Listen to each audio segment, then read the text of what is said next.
Mike Gallagher. Every day, Mike visits with Mark Davis, morning host on 660 AM The Answer in Dallas. Here's today's M&M Experience.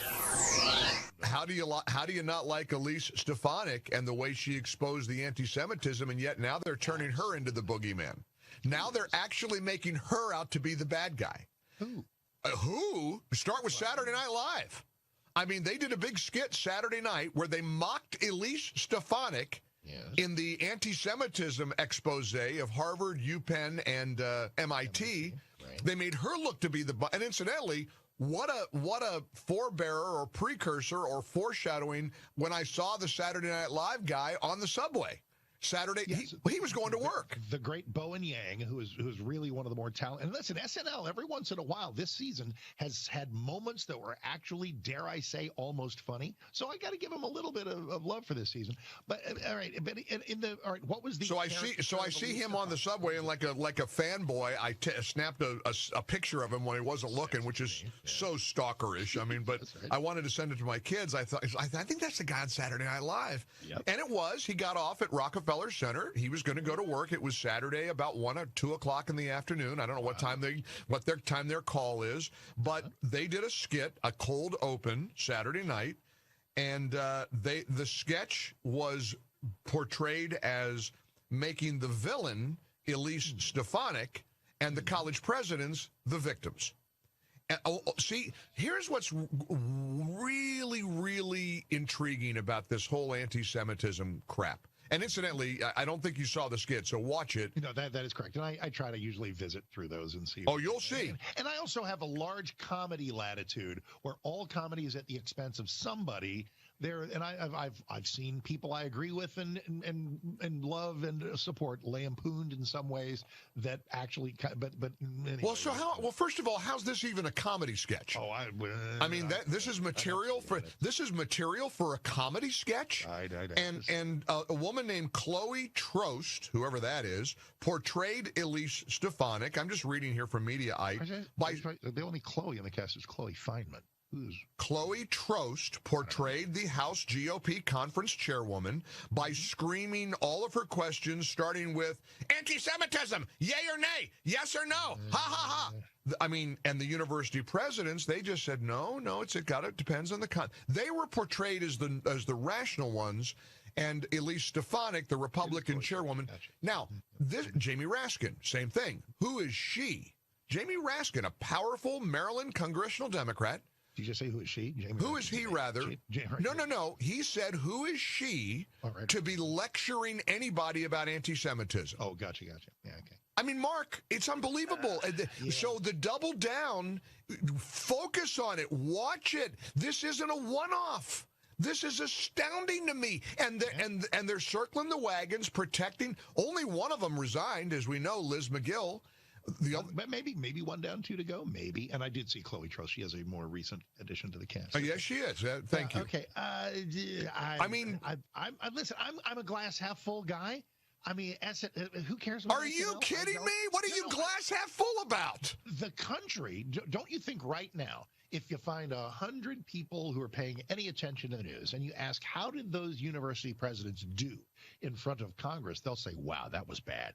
That was really bad. And many of them will say, I never dreamed the degree to which there's tolerance for anti-Semitism in the university system. And we have one of those 3 who has now resigned. I think this is a pretty good stretch of development. When one of the iconic television shows of our time flips you ought to care. It's not going away. Here's the question. Is one college president's head on a platter going to fix this? I'm shocked we got one. I'm totally shocked we got one. I'm stunned we got one. And you know what? But hey, Elise Stefanik is the bad guy. Jamie Raskin, who the heck is she to lecture anybody? They can't help themselves, Mark. I know you're right. You're totally They're bigots. They're anti-Jewish bigots. Yeah. And I don't know. I don't understand progressivism, connected to anti-Semitism, but it's real. I guess it's pervasive. I think you do. I think you do understand it because it comes back to that, because everything has to be through the lens of the oppressed and the oppressors. And once anybody on the left learns that the Israelis, and thus the Jews, are to be portrayed as the oppressors and the Palestinians are the oppressed, that's it, because the oppressors can do no right and the oppressed can do no wrong. I guess. Even if it's terrorist outrage. I guess. I mean, I don't, all of it's a mystery, but it's also, hey, it's helpful in a political sphere for the Republican Party because there aren't any Republicans doubling down on anti-Semitism. No, and that's why I'm a glass half full guy. I think generally speaking, the last couple of weeks, last couple of months have been an eye-opener where people have seen the degree of rank anti-Semitism among Democrats, or at the very least, tolerance of anti-Semitism on the left. No question. No question. And incidentally, to your point, although I'm going to absolutely insist that we better stay real focused on the people who are doubling down on this garbage. Sure. Oh, sure. But there have been a lot of Democrats who have been pleasantly surprising in their response. John Fetterman comes to mind. Hillary Clinton, John Fetterman, Chuck Schumer. Absolutely. Yep. So that's that. Bernie Sanders. Yep. No ceasefire for him, and good on him.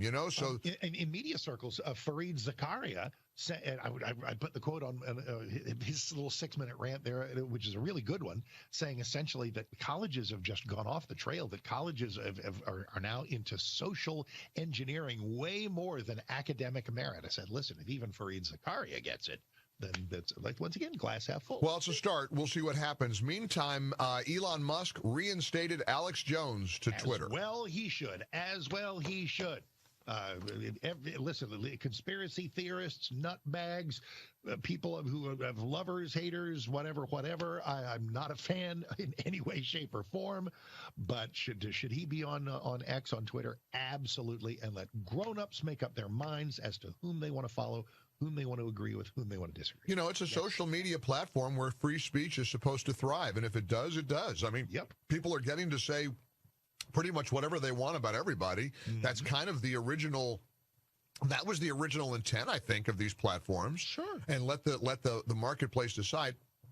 Then Elon Musk sits down for an hours-long interview on X Spaces, whatever that is, with Alex Jones. Interviews the guy. Yep. And asked him about Sandy Hook. And Alex Jones gave a pretty intriguing response to all of that. He says to this day, Sandy Hook, he said to Elon Musk over the weekend, it did happen. It wasn't a false flag. I mean, now he owes about $1 billion to the families for What level of depravity led him down that tirade in the first place? I'm a big fan of redemption and a big fan of oops, I messed up, and a big fan of forgiveness. But just like Nikki Haley on the, hey, everybody should be identified on social media. Oops, no, they shouldn't. What the person first says tends to be the real person. And when they backtrack, it's because they got caught. Yeah, and all of that's probably true. And, of course, I agree with you, and I'm sickened by families that had to move. Parents, can you imagine losing your 5-year-old child to a murderer, and then you're being harassed by people who think you're an actor? What agony they went through. But here comes the but.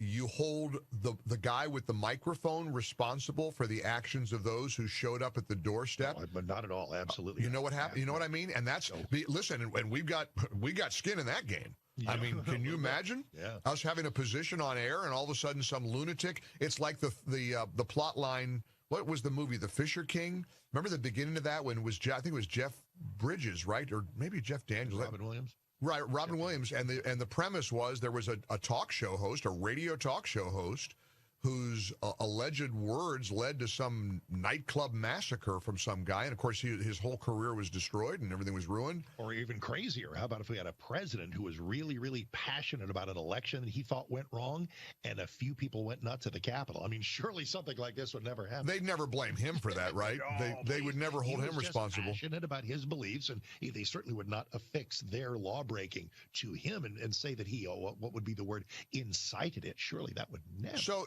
there's two things with the Alex Jones controversy. You've got the deplatforming, which is one thing, and I don't know if you have a constitutional right to be on Twitter. You don't.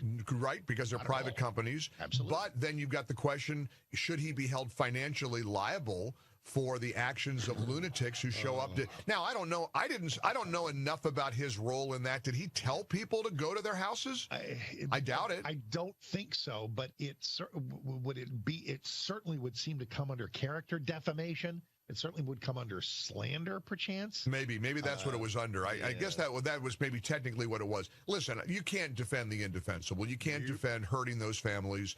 And conspiracy theorists are an interesting breed because it's fun. You can make a conspiracy out of anything. I don't mean fun, incidentally, at the back on the expense of these poor little babies massacred. I just mean it's kind of, was there a lunar landing? Did we ever go into space? Was there? And you could just prove me wrong. Prove me wrong. I'm just asking questions. Questions. It's exhausting, and it's also it's a lazy exercise. It's like, forget any rational, thought process. Let me just wonder if Abraham Lincoln was actually assassinated in 1865. It's just enough already. One of my favorite quotes, the father of modern psychology, William James, said, a huge part of wisdom is knowing what to reject. That's right. It is possible that your mind is so open that your brains fall out. Well, and I worry about where we are now, Mark, because we don't trust anybody on anything.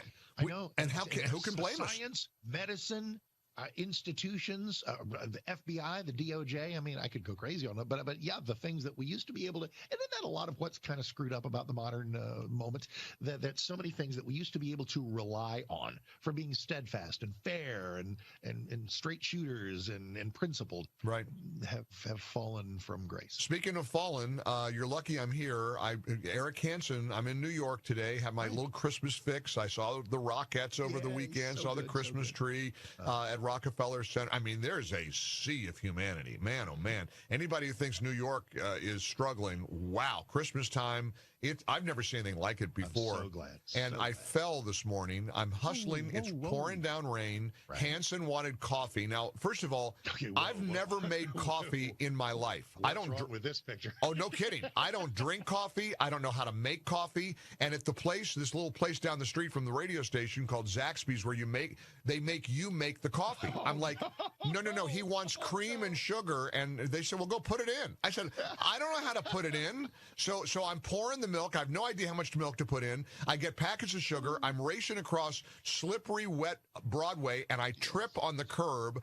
I go splayed all over on Broadway. All these people come running. It's so embarrassing. It's like a beached whale rolling around on the beach. I'm rolling around I hurt my arm, hurt my leg, but I'm embarrassed. You know when you fall, how embarrassing it is? When I tumbled on a curb in Fredericksburg. I mean, the fact that you got real hurt. Well, no, I did indeed. But yeah, I just got a black and blue mark on my elbow and my right knee. But I'm apologizing. Of course, New Yorkers, God bless them, they all came running to help me up and it did. It looked like I was shot. I mean, I trip over this thing. The coffee goes one way, the eggs go another. I'm rolling around in the wet pavement. Did you do the man thing? Because Lisa was mortified. She thought that I'd broken my leg or something, and I was like, nope, I'm good. I'm good. Of course I did. I'm good. I kept saying no. I kept saying I'm fine.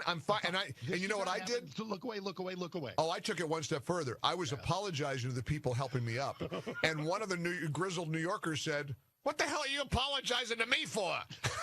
You didn't do nothing to me. What'd you do? But I was sorry. I felt such a stupid rolling around. In a street interaction in New York, anything that doesn't end with a stabbing is also a glass half full. Hey, I'm in a battle with a never Trumper right now over crime in America. Let's revisit that tomorrow. Let's do. Do you know the new narrative is crime really isn't that bad in America? The economy's great too.